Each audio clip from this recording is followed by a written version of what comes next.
ஒவ்வொரு மனிதர்களுடைய வாழ்க்கையிலும் ஆண்டவருடைய நடத்துதல் அவங்களால புரிந்து கொள்ள முடியாத விதத்துல இருக்கும். ஆமாங்க. அப்படித்தான் வேதத்துல நாகமான் என்ற சீரிய நாட்டு தளபதிய குறித்து நம்ம வாசிக்கிறோம். வேதம் சொல்லுது, இந்த ஒரு மனுஷன கொண்டு தான் அந்த சீரியா தேசத்துக்கே ஆண்டவர் ரட்சிப்ப கட்டளையிட்டாராமா. அப்போ அந்த மனுஷன் ஒரு நல்ல மனுஷனா இருந்திருக்கணும். இப்படிப்பட்ட மனுஷனுக்கு குஷ்டரோகம் வந்ததுக்கு நிச்சயமா ஏதோ ஒரு காரணம் இருந்திருக்கணும். அந்த நாகமான் தன் மனதுல மெய்யான தேவன குறித்த ஒரு கேள்வியோட இருந்திருக்கலாம்.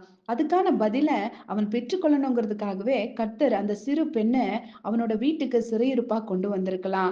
ஆண்டவரோட நடத்துதல நம்ம புரிந்து கொள்ள முடியாது. பாருங்க, அந்த சின்ன பெண்ணு சொன்ன வார்த்தைய அவர் மனசுல வைத்து இஸ்ரவேல் தேசத்துக்கு சுகம் பெற்றுக்கொள்வதற்காக அங்க போறாரு. அங்க போய் எலிசா தீர்க்கதரிசியோட வார்த்தையின்படியே யோர்தானில மூழ்கி 7 தரம் மூழ்கி சிறு பிள்ளையின் மாம்சத்த போல ஒரு புதிய மாம்சத்த பெற்றுக்கொண்டு சுகம் அடைந்து வர்றாரு.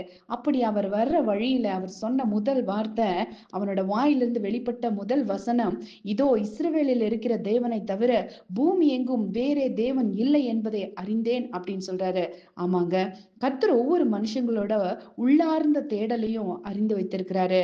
அதற்கான விடைய அறிந்து கொள்ளவே சில சமயங்கள்ல சில சூழ்நிலைகளை அனுமதிக்கிறாரு. ஆமாங்க. ஆண்டவர் இஸ்ரவேலரை மட்டும் நேசிக்கிற தேவன் அல்ல, எல்லாரையும் நேசிக்கிற அன்பான தேவன். சிரிய நாட்டு தளபதி நாகமானை நேசித்த தேவன் இன்னைக்கு இந்த கேட்டுட்டு இருக்கிற உங்களை ஒவ்வொருத்தரையும் அவர் நேசிக்கிறார். உங்கள் தேடலுக்கான பதிலையும் அவர் கொடுக்க ஆவலா இருக்கிறார்.